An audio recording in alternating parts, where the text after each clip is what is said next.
everybody, this is Rose of Sharon, and I'm back again with another book review. I just recently read Tales from Shadowhunter Academy. This is written by Cassandra Clare, Sarah Rees Brennan, Maureen Johnson, and Robin Westerman. And I really like the stories that are written by Cassandra because she knows her material better than anybody else. She wrote the entire Shadowhunter series, and this one focuses on her favorite former Daylighter, which would be Simon Lewis, and I love Simon.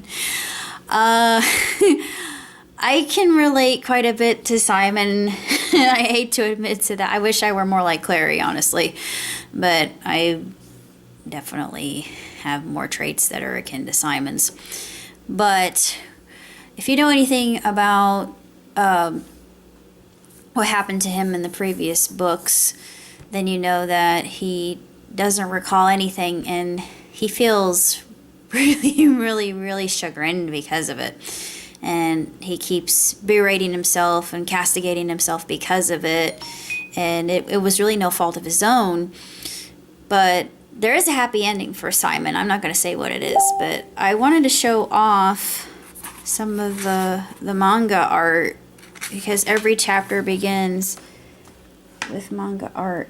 And it's really beautiful. Look at the rune. It's really beautiful. And I've always adored the relationship between Isabel and Simon, because they're made for each other. They are a red thread of fate, if I do so say myself. And you get to read about Tessa, and I love going back in time to before the Shadowhunter Academy was actually created, and it's been around for quite some time. And if I look on the back, the Infernal Devices, Clockwork Angel, Clockwork Prince, and Clockwork Princess are, of course, steampunk and marvelously written, by the way. Mortal Instruments, it covers everything that we know has come to pass, and they've got Dark Artifices and Lady Midnight, and I've read Lady Midnight. I don't know if she's going to write anymore, but I really like the Shadowhunter series. It's so extremely well written that I can't help but like it. And I know there are a lot of people that say, oh, it's a lot like Twilight. I don't like Twilight, but I guess there are some similarities between Twilight and Shadowhunters, but really it exists in a world all of its own because you have all kinds of creatures from the other side. And I really think that the best fantasy book or best fantasy series that uses the elements from the world of the Fae would be Jim Butcher. You knew I was going to say that. But Mr. Butcher recently came out with a book called The Aeronaut's Windlass, and of course it's steampunk. I haven't read it yet, but I had to get it. When I saw it, I thought, no, I have to get that immediately because I'm a huge fan of his, and I have been ever since I started reading the Dresden Files because they're just so incredibly, they are phenomenally done.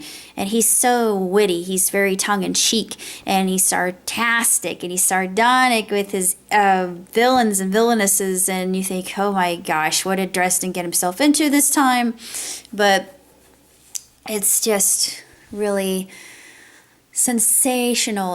I can't put those books down. It's just like with Cassandra, her work is very vivid, and she paints a picture with Simon, and Simon I think is such a relatable character because how many of us can say, even if we're beyond our adolescence, that we're awkward?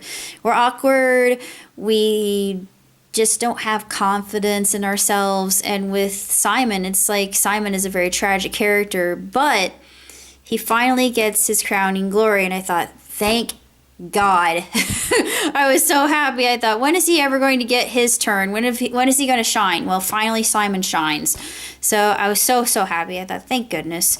It's a long time coming, and it's a very long book, but I finished it in a couple days of 600 pages, which is light reading for me. But it's well worth it. I'm unsure as to if this is actually a precursor to the Dark Edifices, so just so you know, read this before you read the Dark Edifices. It'll still make sense in the actual timeline of the events in Shadowhunter Academy, or Infernal Devices, I should say. But anywho, that's all I gotta say about Shadowhunter Academy. So until next time, live on, prosper. Ciao, Tootsie. I got another one.